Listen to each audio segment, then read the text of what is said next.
Hello.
How's it going?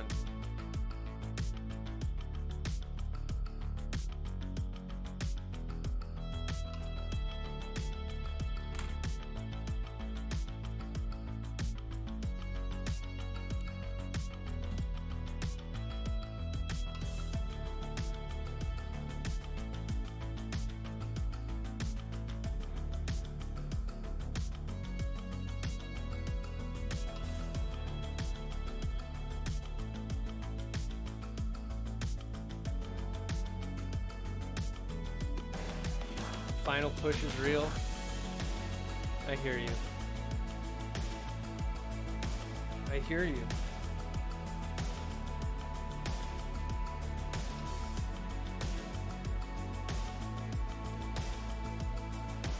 You hanging in there all right?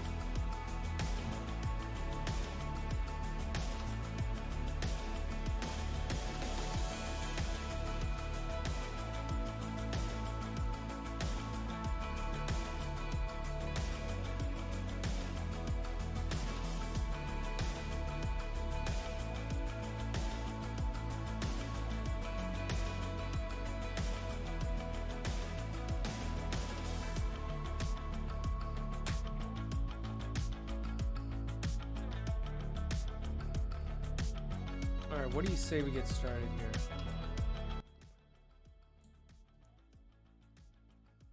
Hanging in with whatever's left in the tank.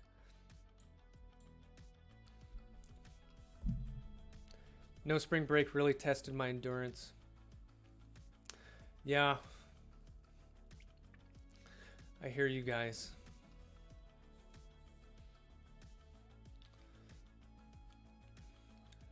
For this class, we have our last workshop next week. And then I think the last assignment, I'm eliminating, or I'm still figuring out exactly how I want to do it, but it won't be a mandatory assignment because I want to give you guys a little more space in the last week. So we're real close.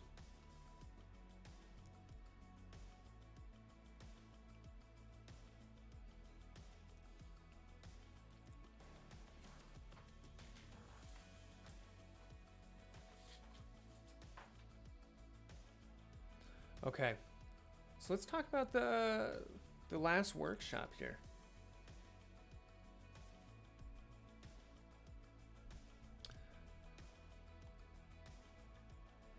Okay, so we're going to talk about noise a little bit. So in practice, when we're using sensors, sensor data is corrupted by noise. So I'm going to make a little drawing.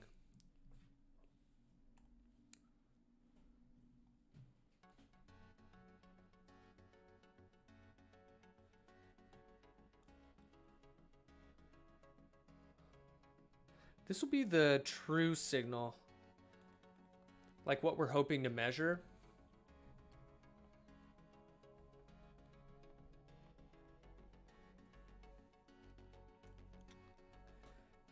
And then corrupted by noise. Ooh, I like that. What would be the band name?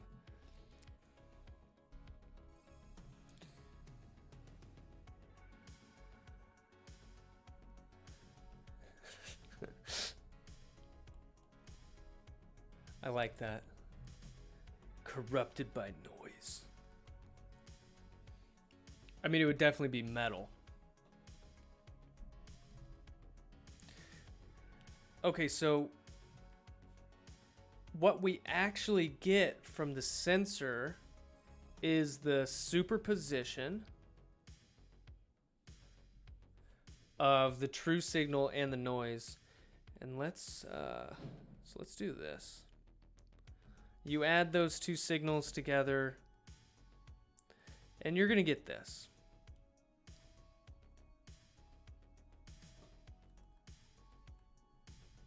This is what our sensor's telling us.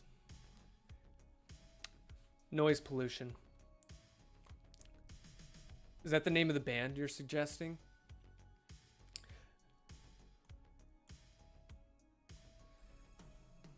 Okay, so noise, let's talk about like a definition of it. You can classify it as anything, really.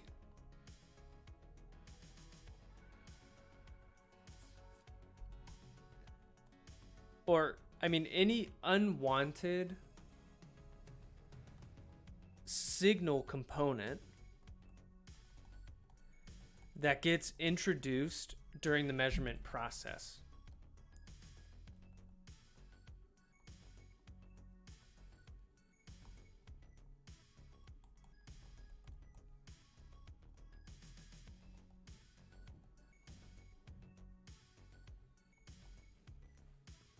So noise, it's kind of a general term. I have some signal that I want to measure, but whatever I'm getting from the sensor is slightly different.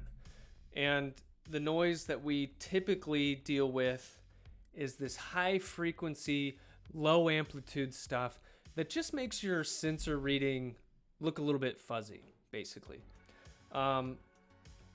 So that noise that looks like that general low amplitude, high frequency, fuzzy stuff, that always happens when you measure an electrical signal. So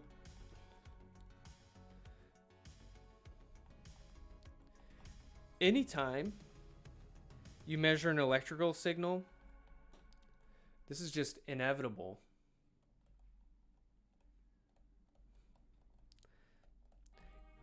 You have random noise.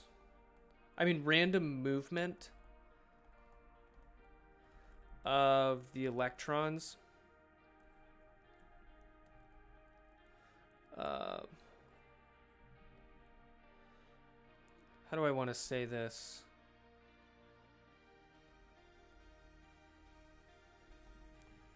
As you heat up like a wire or something, as we're carrying current through that wire, the velocity, I mean, so the electrons are always moving around in some random fashion.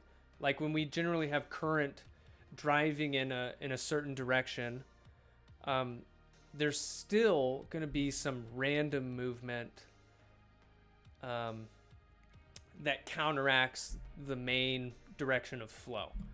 And this random motion increases with heat. And it's going to cause little fluctuations in the current. That's what I'm trying to say.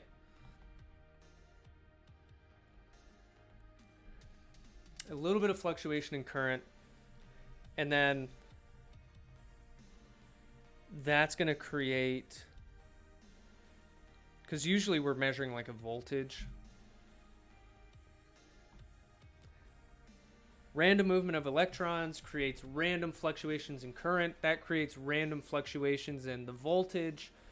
And so when we measure an electrical signal, you kind of get a little bit of this fuzziness going on. So it can't be avoided. Okay. So what I want to talk about today. Oh, if you're curious, this kind of noise has a special name. Johnson Nyquist noise. Nyquist did a lot of fancy science. Do superconductors have noise? I'm going to be honest with you right there. I don't know, but I assume so. I mean, a superconductor basically has no resistance, right? Or just very, very, very small resistance. But I think for any resistance, there is some random movement of the charge carriers. And so I'd say there's probably a very small amount of noise in that case, but I don't really know.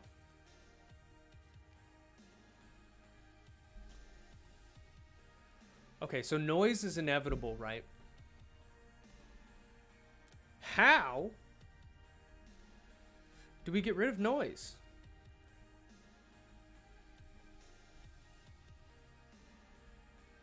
And I'll show you a little example today.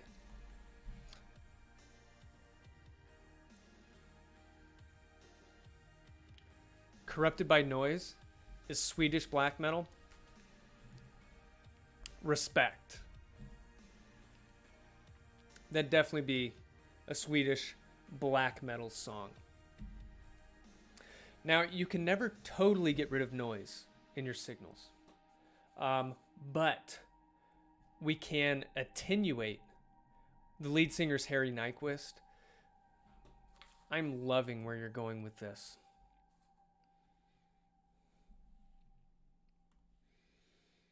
Okay.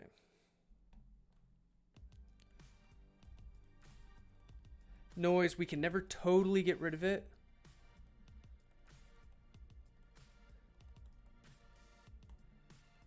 But we can attenuate it. I'm going to use the fancy word here. All attenuation means is reducing the amplitude of.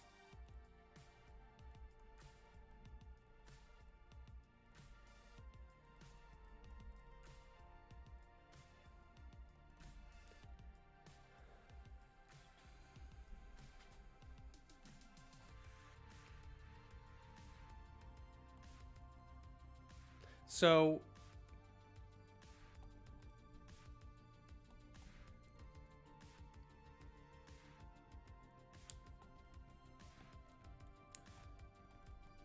we can do this with analog or digital filters, but I'm going to talk about a digital filter today.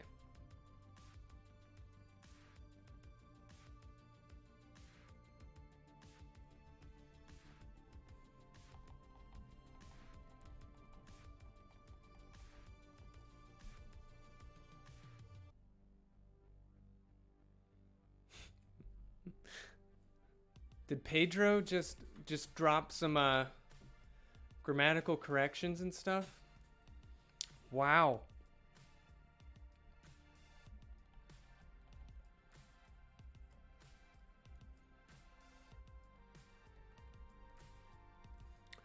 And the specific type of filter that I'm talking about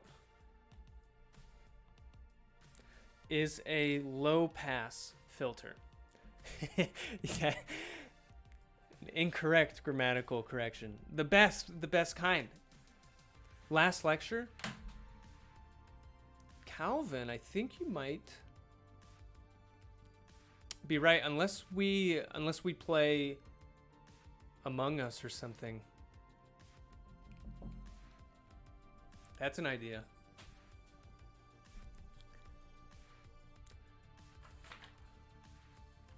All right, let me talk. Let's show how a low pass. I'm sus. Let's talk about how a low pass filter can eliminate noise.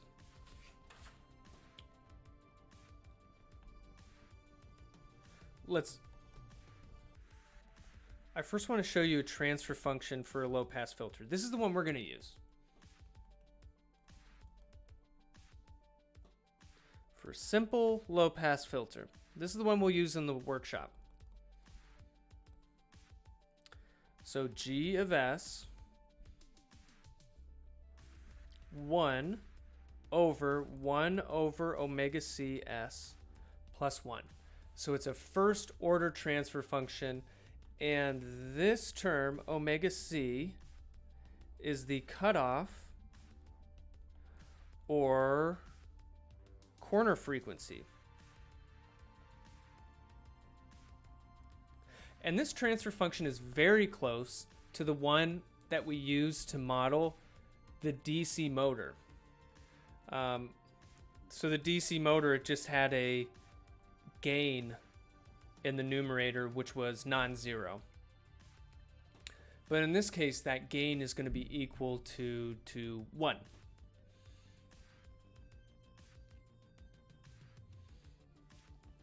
So let's talk about how this filter reduces noise. So up above, we drew a noisy signal, just a sinusoid with a little bit of this high amplitude stuff superimposed. So remember, from superposition, this is equal to, the underlying like true signal, and then the noise. So the addition of these two, that's the signal above. And we're going to send this signal into a low pass filter. But this would be the same as sending each component separately through the filter and then adding together the result on the other side. And this is kind of the way I want to show it first.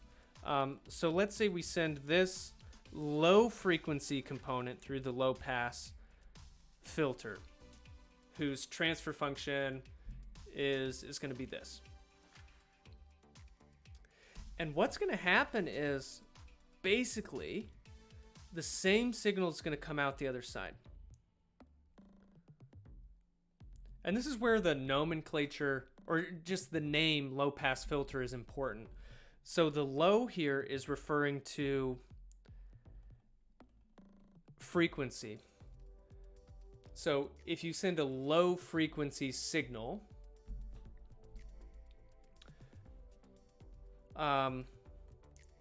low meaning below the cutoff frequency, that signal is basically just going to pass through unchanged. So if you have a low pass filter, if you take a signal that has a frequency lower than the cutoff frequency, basically the same signal comes out the other side. And so that's the name low pass. Low frequency signals just pass on through. Nothing happens to them. Okay, but then we have this noise, which is also going through the low pass filter.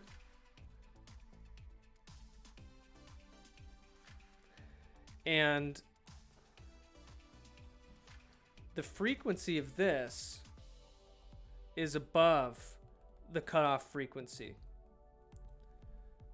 So any signal that has a frequency above the cutoff frequency, its amplitude gets reduced dramatically. So right now, this already has very low amplitude. But it's going to become even less out the other side. So here I'm just indicating when the noise went through, its amplitude became even less, and so now it just kind of looks like a straight line. If you zoomed in, you would still see little oscillations, but very small. So this was high frequencies, so it didn't pass through unaltered. Its amplitude was reduced. Now, if we add these two signals together by superposition, it's basically just going to look like this signal.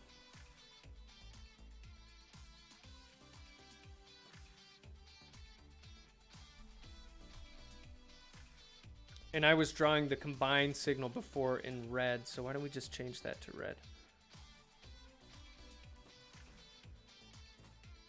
So that's the idea of a low-pass filter.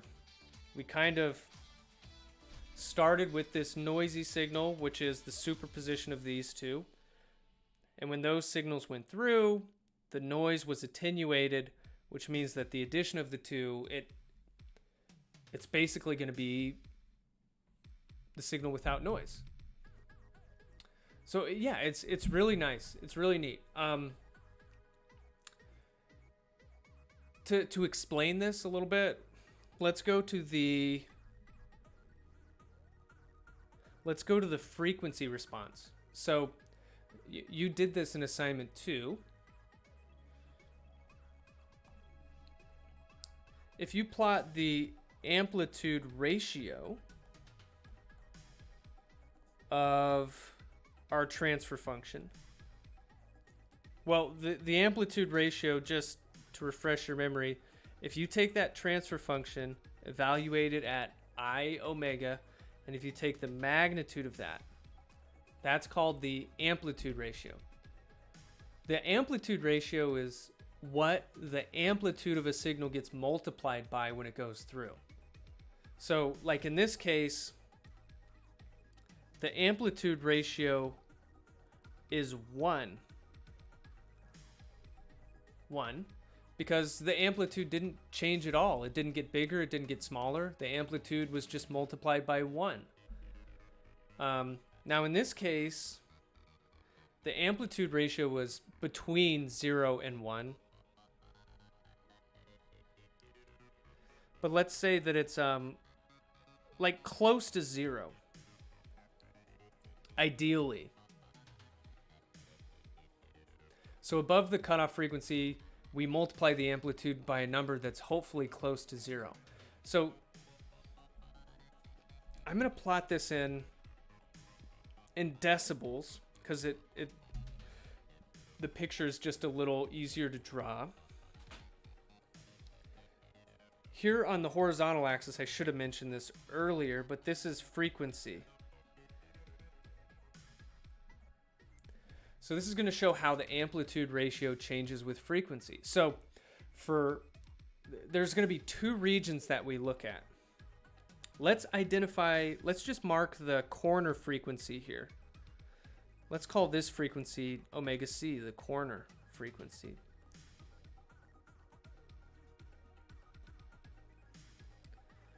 Before the corner frequency, we want the amplitude ratio to be 1. But in decibels, that's 0. And for this transfer function, it looks like this. After the corner frequency, for this transfer function, the amplitude ratio dramatically drops off. And the slope is minus 20 decibels per decade. What that means is, like, every time the frequency gets 10 times higher beyond the corner, the amplitude of the signal goes down 20 decibels.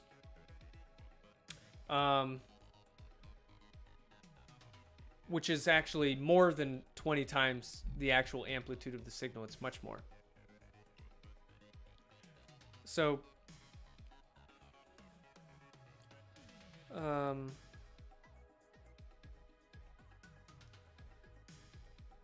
the underlying signal that we want to preserve, its frequency is below this cutoff. And then, noise is somewhere over here. And so the amplitude ratio is all the way down here, and it reduces the amplitude significantly. All right, so let me show you how you implement this filter on Arduino. The return of Mook. Yes. I know Mook teaches all about this. It's very cool, very practical. Okay, so I'm going to copy this and bring it down here because I want to show you, okay, this theory is great, but how are we actually going to use this on an Arduino? Okay, so remember, a transfer function is the ratio of the Laplace transform of the output to the Laplace transform of the input. So I'm just going to write it like this. Laplace transform of output, Laplace transform of input. Now, what is the input and output in our case?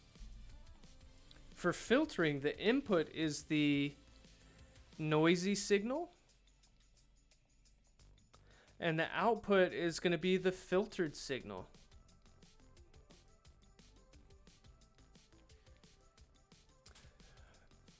Now, I'm going to manipulate this equation a little bit here. We're going to focus on this side. I'm going to multiply both sides of the equation by this denominator here. And what I'm going to get is y of s times 1 over omega c s plus 1. And I'll also multiply both sides by u of s. So I get this. What we're going to do is from here, I'm going to convert this into a differential equation. And I'm then going to convert that differential equation into a recursive equation that you can put on the Arduino. And it'll make more sense. Okay, so what you should keep in your mind is that y is going to be the filtered signal. It's the output of our filter. And this is going to be, the input's going to be the noisy signal. So just conceptually keep that in your mind as we go. So I'm going to multiply this out. 1 over omega c s times y of s plus y of s equals u of s. Now, do you guys remember what s times a variable means in the Laplace domain? What that means in the time domain? So we're going to convert this back to the time domain.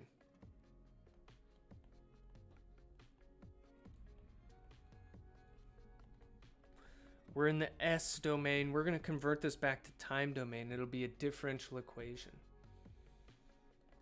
So in other words, we're taking the inverse Laplace transform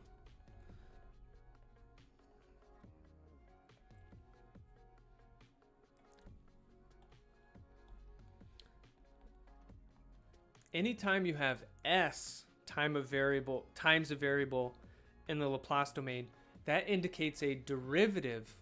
Yes, Jimolino, thank you. It indicates a derivative in the time domain. So if you have s to the power of 1, that's the first time derivative. So when we go back to the time domain, this is the first time derivative of y, which is our filtered signal. And then this is just going to become y of t, and this is going to become u of t. And I'm going to multiply everything by the corner frequency so that this just looks a little different.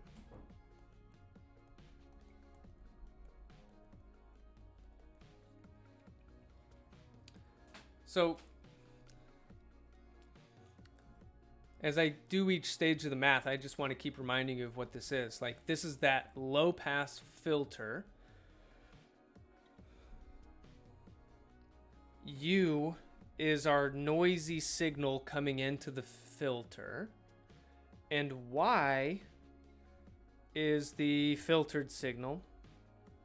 Omega C is the corner frequency. So anything above this frequency is going to start to be attenuated. Its amplitude is going to get squashed.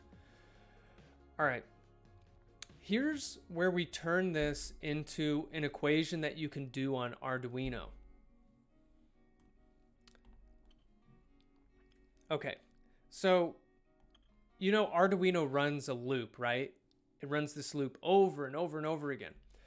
And on the Arduino, I'm going to have a noisy signal from a sensor coming in. And on the Arduino, I want to solve this differential equation to get the filtered signal. And it's not as difficult as you might think. So what I'm going to do, I'm going to use an approximation for the first derivative. So this is what I'm going to use. The derivative is the change in the variable divided by time, right? So let's say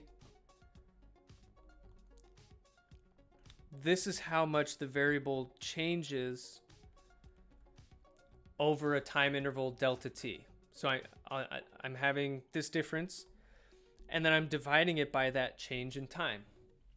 So let's say this is the time in between iterations of my loop in the Arduino. Finite difference, exactly. Perfect. So you guys have seen this before. So we're using this finite difference to approximate the first derivative of our filtered signal. And then let's fill in the rest of this equation. And what I'm going to do is I'm going to solve for this term from the equation. Y, t plus delta t.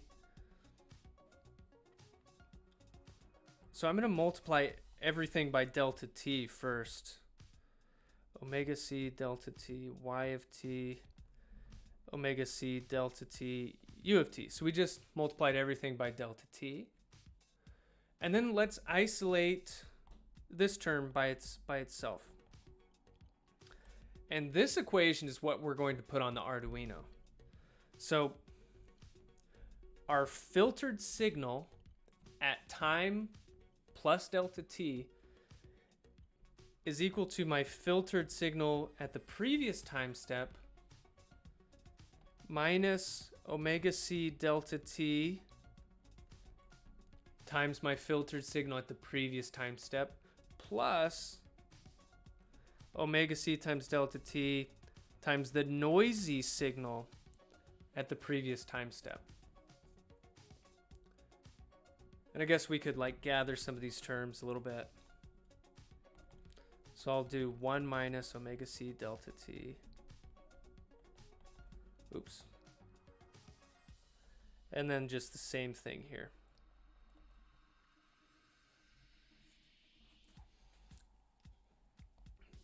You guys are going to like this.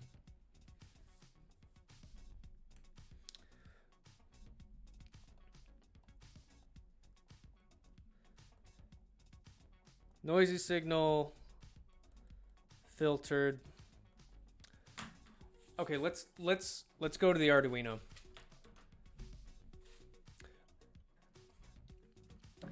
But first, I'm going to show you the sensor that we're going to use this filter on. Maybe I'll go... Is this going to work? This little dude. It's just an ultrasonic range sensor. One of the... I mean, it looks like a pair of eyes, right? One of these sends out pulses. And then... of sound, right? And then it bounces off whatever it's pointing at. And then the other receives those pulses. And then it has an onboard chip that counts how much time elapses from when the sound was sent to when it was received. And it can measure distance because we know the speed of sound. So the time it takes for the signal to go and then bounce back, we can deduce how far away whatever it was the sound bounced off of, how far away that was. That's kind of the guiding principle. You throw something, you see how long it takes to come back, and because you know how fast it was traveling, you know how far away whatever it bounced off of was. And so, I'm going to plug this in. Does it have a max range? I want to say it's something like 6 feet or 8 feet.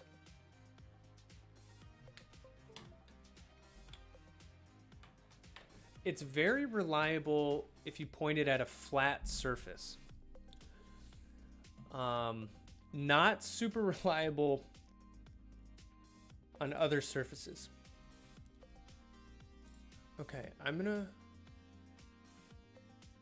What is it for? It's for measuring distance. So I'm gonna pull up some code, and then I'm gonna show you the readings that come off of this sensor. What I want to do... Okay, so here's our sampling frequency. We're going to get 50 measurements per second from this ultrasonic range sensor.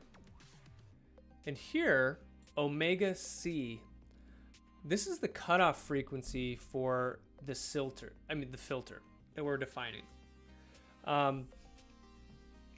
And these variables right here are the variables that we're going to use from that filter equation. And how about we go back here really quick so that I can relate these variables to what I wrote here. So we're going to call this X filt. Oops. So X filtered at like step K. And then this is going to be X filt at K minus 1.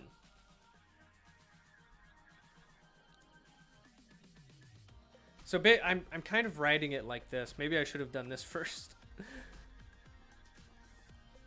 XK minus 1 plus omega C delta T. What should I call this? UK minus 1. Actually, we should just rename these variables in my code so it's all consistent.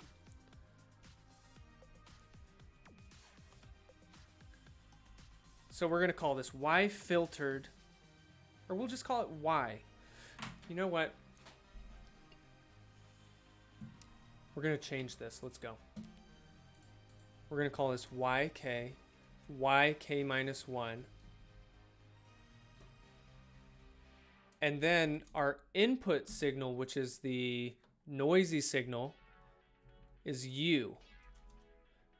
Do I even need UK minus 1? Let's see.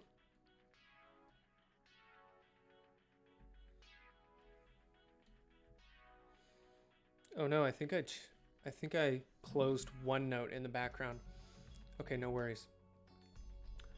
Okay, and now let's get in here. So this function right here, it comes from an inbuilt, or somebody else made a library to read distance measurements from this sensor. The sensor is called the SR04 Ultrasonic Range Sensor. So this is going to give us the raw measurement from the sensor. And actually, we're going to call it U because that's consistent with the equations we were writing. And then what I'm going to do is put our difference equation for the filter right here on line 33. So YK,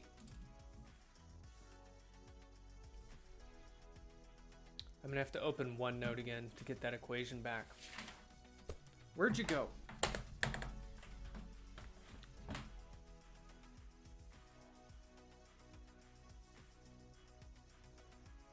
Sorry, 1 second. Just bringing it back. I closed it on accident. Okay, here we go. So this is the equation we want to put in. YK is 1 minus omega c times t. So we'll go over here. YK is 1 minus omega c times delta t. And the variable in my code that is delta t is this variable, t actual. And all this is doing is it's saying how much time passed since the last time we did this loop. So I take that and I multiply that by y k minus 1. All right. So we have the first couple terms here. And now we need plus omega c delta t times u k minus 1. Okay, so we're going to say plus omega c times delta t, which is t actual in this code, times u k minus 1.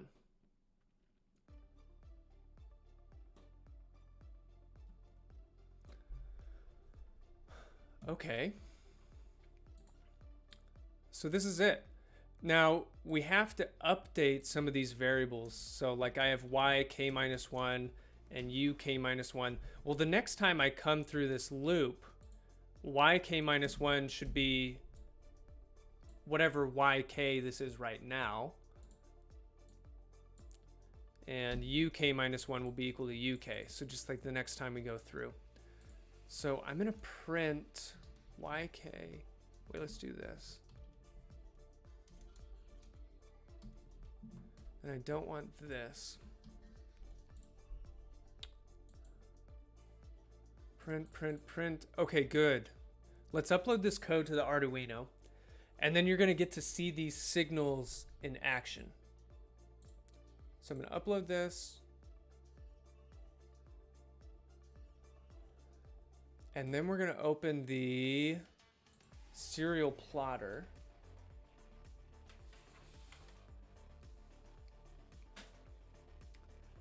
Okay. This will take a little second. You'll get to see. Okay. So the blue signal is the raw signal that's coming off of the sensor. And you can see it's kind of got these ridges in the signal. The red signal is the filtered signal. So the way we're doing the filter is we're just using this equation. This is the filtered signal, y. And it's just this difference equation that implements the low pass filter. Let's go back here. So what I'm doing, oh yeah, this is better. You can see I'm moving the range sensor closer and further from my monitor. And it's measuring the distance in centimeters. So like right now, it's like 10 centimeters away. And now that I come back here, it's like 35 centimeters away. And if I walk further, if I walk closer,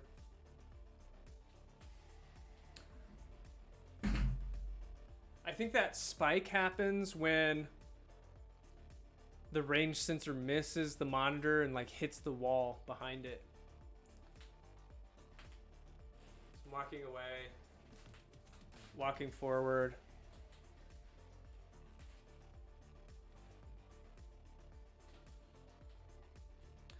Okay, so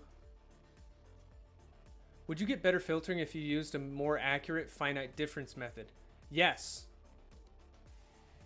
You could use like a trapezoid rule.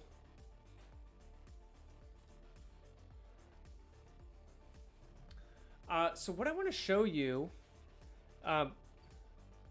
okay, remember high frequency stuff, the amplitude goes way down. So any of these like little ridges in the signal, when they go through the filter, their amplitude goes away. And that's why you only have a smooth signal left over. But there's a trade-off.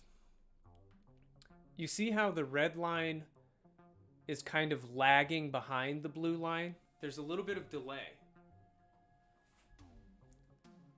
The delay gets bigger the lower you make the cutoff frequency. Let's go into the code really quick. I want to change the cutoff frequency.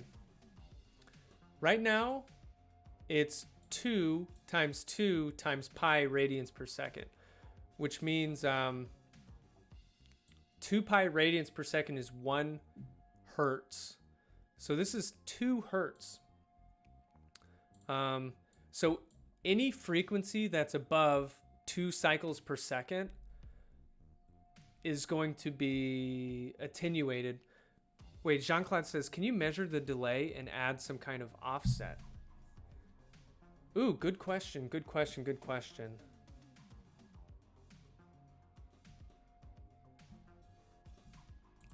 The problem with that is that this depends on prior information.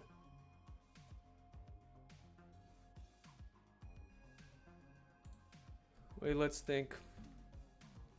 And you're saying like, can I just like shift the signal a little bit because I know what the offset is? And I think the answer is in real time, you can't. Because the current filtered estimate is always based on previous information, just on this differential equation. If it depended on current information, but I think it's really a consequence. Even if you change the finite difference method to like a backward difference scheme or forward, whichever, you're always going to have a phase delay. And that's just because, like, when you look at the, like we showed, I don't want to try it and become my own grandfather. I know you're talking about time travel here.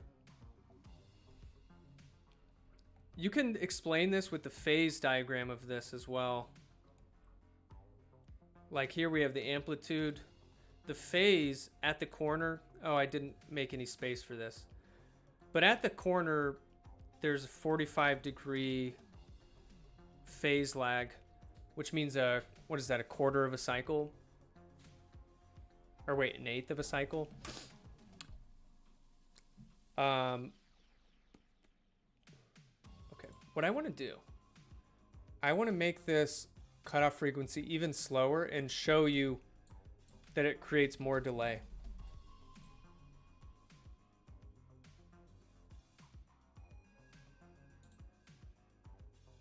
Let's go back. So I lowered the cutoff frequency. And we'll do the same kind of experiment. I'll walk farther and closer. We have to wait a second for the scaling to reset. So now the signal's it's even smoother than it was before. But it comes at the cost of even more delay. But if the signal's like really slow moving, it doesn't make a huge difference.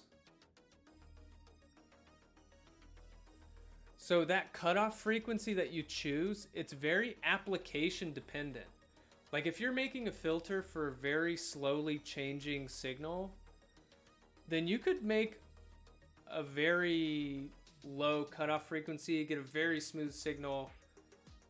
and the phase lag won't make a huge difference. But if I move this quickly, it's a terrible approximation of that fast signal. Actually, this is a perfect example of high frequency being attenuated. The input signal is the blue, and the output signal of the filter is the red. And so you see a high frequency coming in, its amplitude becomes way less coming out. But if I have a low frequency signal like this, the amplitude is the same. You see it comes up to the same height as the blue, maybe like a tiny bit less. I mean, it's a little bit of lag, but it comes up to the same height eventually. So a low frequency signal, the amplitude is preserved. If I move even slower, look, it's like perfect.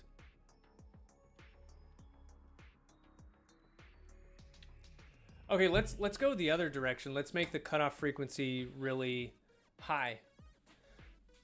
Maybe I'll do like 10 cycles per second. So this will have hardly any phase delay, but the signal won't look as smooth.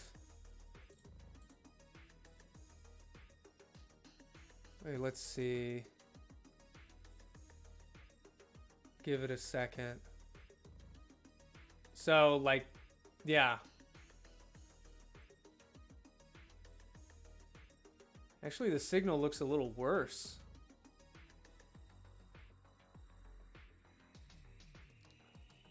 So there's no phase delay.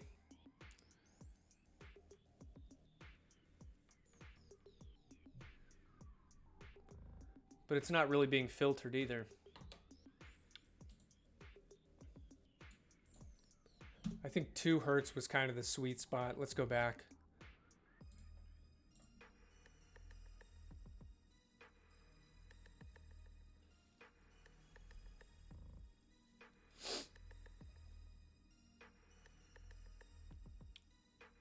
Let's see.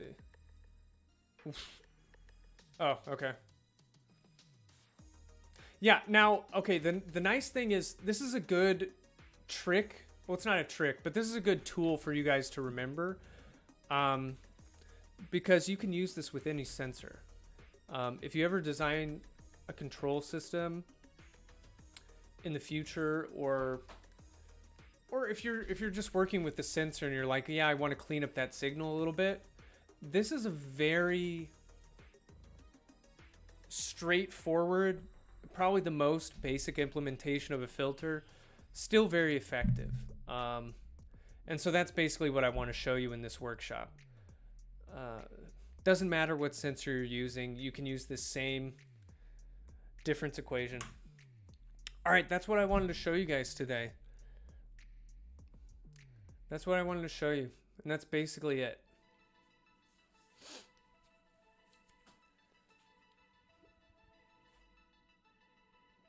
Oh. So the filter isn't a piece of equipment, it's an equation. Great, fantastic question. So this, you can implement a filter like this with hardware. So this, a digital filter is an equation, to answer your question. Digital filter, it's just an equation that you run on a computer. Now, you can equivalently run this filter with an RC circuit. And I actually had a student, I don't even know if I can say this, but he'd cheat on like his emissions inspection by building a filter with an RC circuit. I didn't help him with this, okay? He did it all on his own. But let me tell you how that would work. Let's say you have,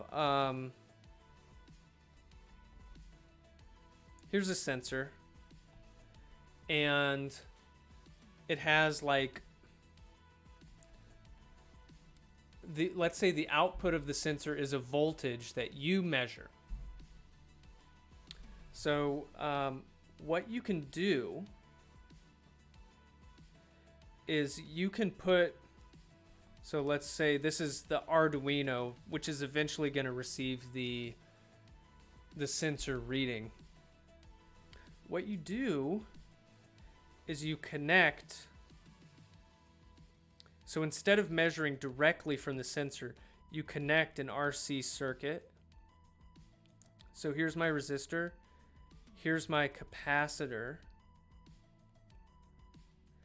and then you measure across the capacitor. So like I'll hook up my Arduino to this.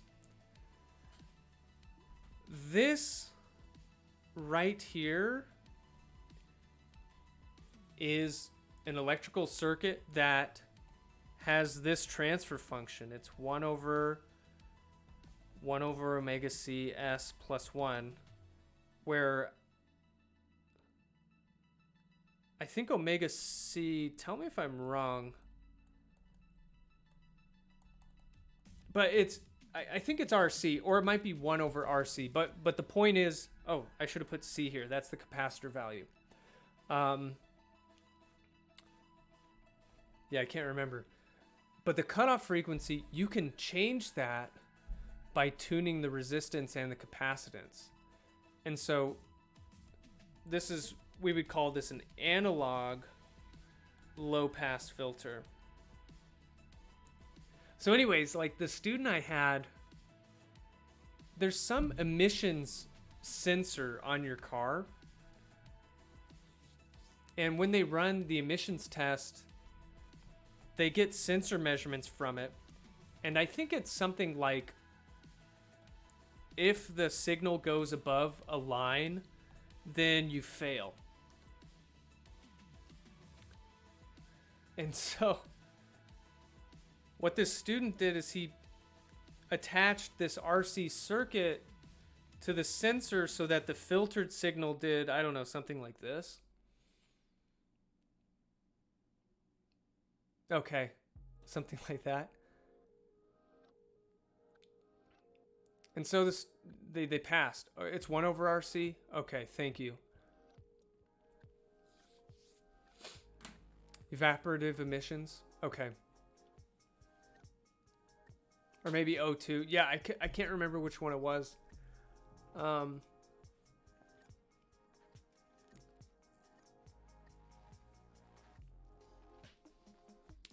yeah.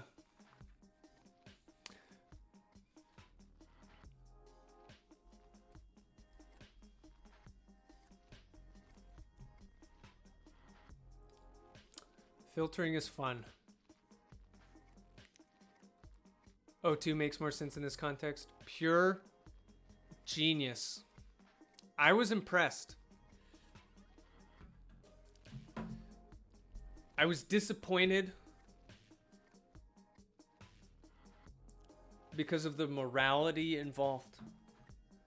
But I was still impressed with the ingenuity.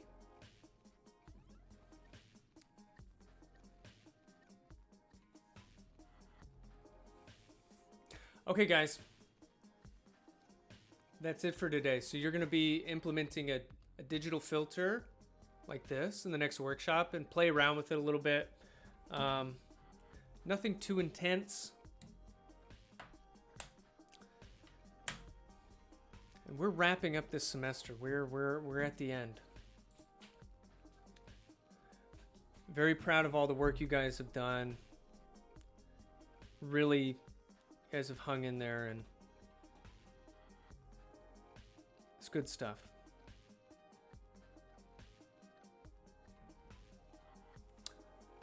Shoot, yeah, you're right. I didn't pull off the Burge collaboration. Hey, oy, oy, oy, oy, oy, oy, oy.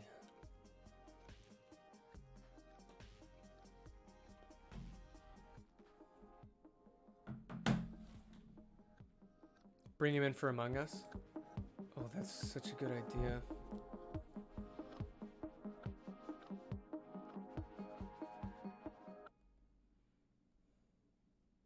I'm texting him right now so I don't forget.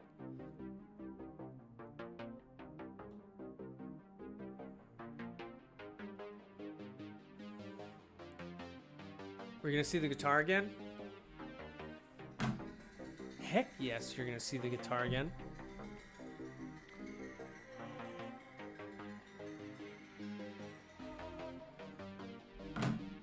Actually, we could do some jams right now.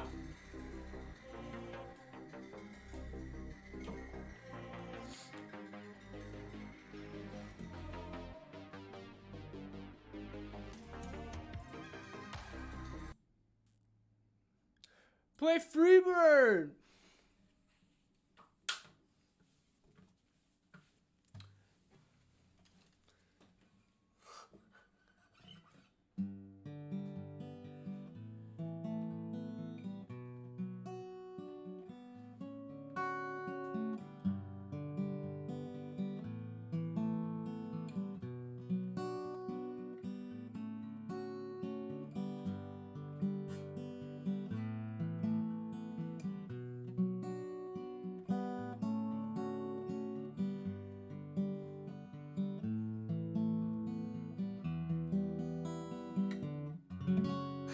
So anyway, here's Wonderwall. Next class, you should enlighten us with some of the gadgets that you have been working on. Ooh, we'll think about it. We'll think about that. A lot of the gadgets I've been working on aren't functioning. That's the problem.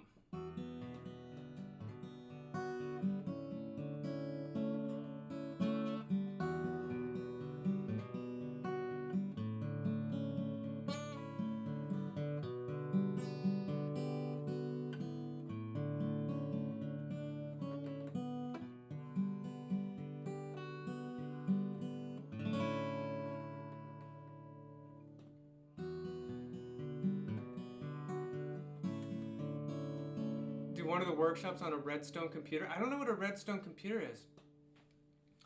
Pinball Wizard?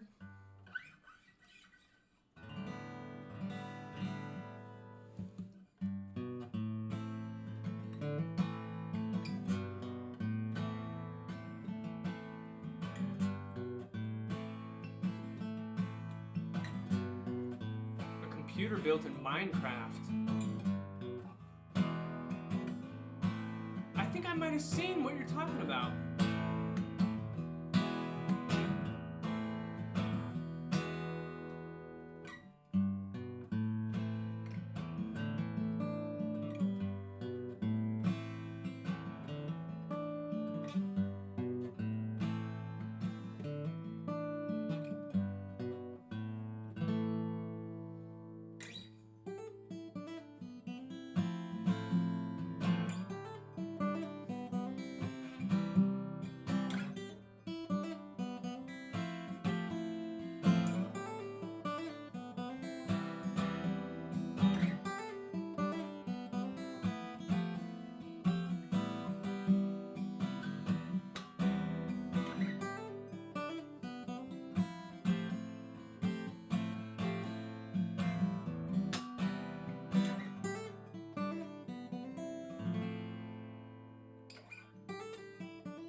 That's right.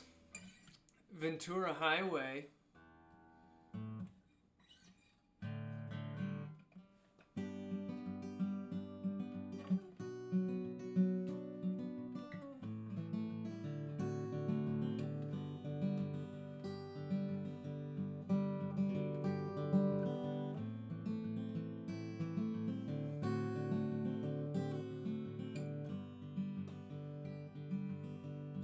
In the early morning rain, with $1 in my hand and an aching in my heart and my pockets full of sand,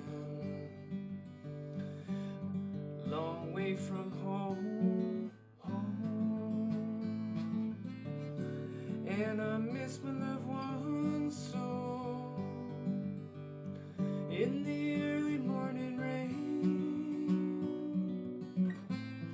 with no place to go. Out on runway number 9, big 707 set to go. But I'm stuck here on the ground, where the pavement never grows. The liquor tasted good, the women all were fast.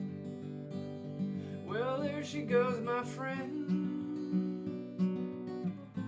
Well, she's going down at last. Hear the mighty engines roar, see the silver wing on high. She's away and westward bound, far above the clouds she'll fly, where the morning rain don't fall and the sun always shines. She'll be flying o'er my home in about 3 hours' time.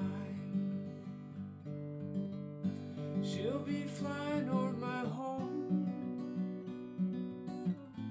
in about 3 hours' time. You guys know that song?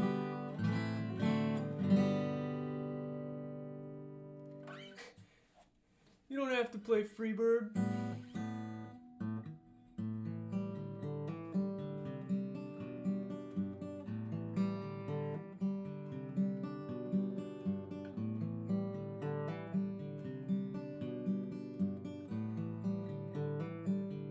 Yeah, there you go. I can see a lot of life in you. I can see a lot of pride in you.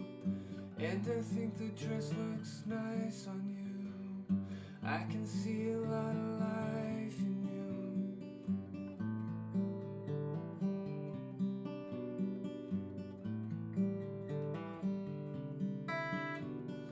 I can see a bed and make it too. I can see a fireside turn blue. I can see a lot of life in you. I can see a lot of life in you.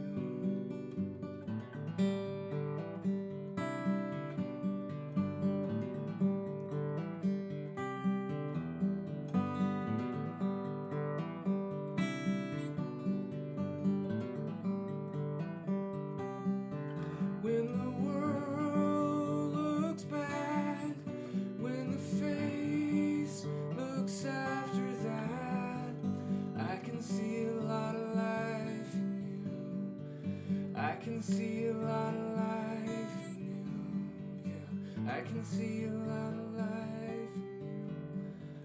I can see a lot of life in you. Canada's second best singer-songwriter. Wait, who's the best?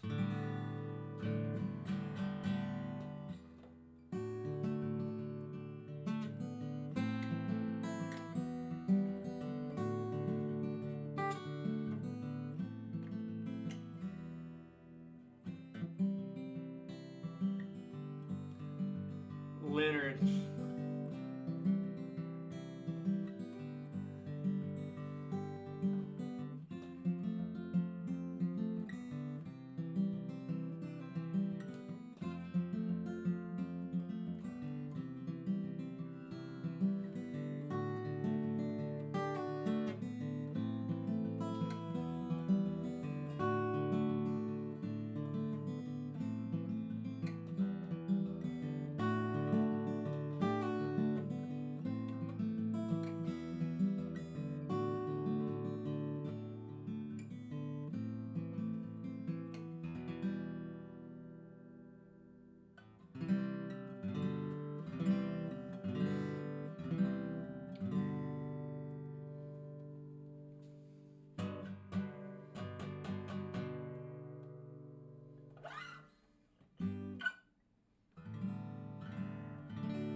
I can't feed on the powerless when my cup's already overfilled.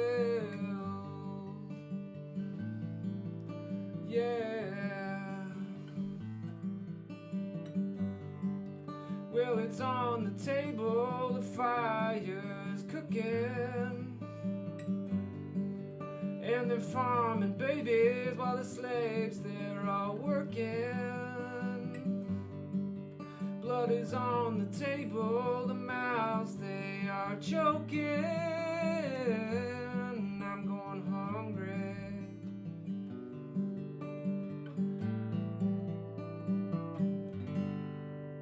You know that one, right? Warren? I haven't heard of that.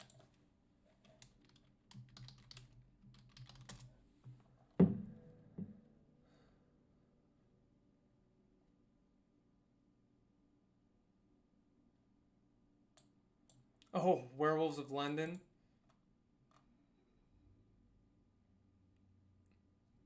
Oh, yeah, I know that one. He has better songs than just that.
Lawyers, Guns, and Money is pretty good. Also, Carmelita.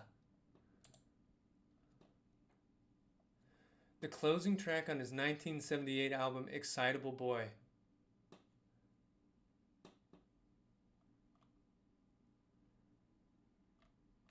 I have some listening to do.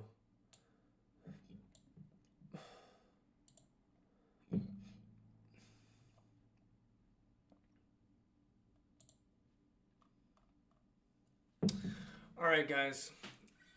I'm really hungry. But I really enjoyed hanging out with you. Playing some guitar. Thanks for hanging with me. Let's get some Jackson C. Frank. Jackson C. Frank.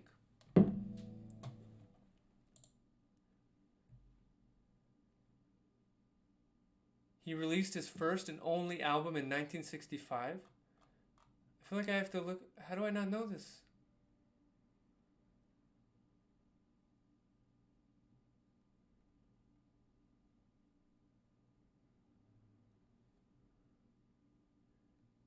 Hey, you're very welcome.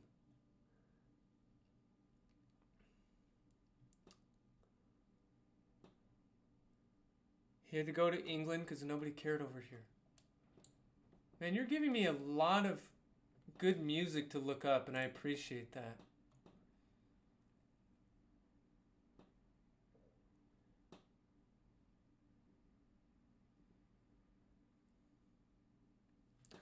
All right, you guys have a great rest of your Friday. You hang in there. Let me know if you need anything.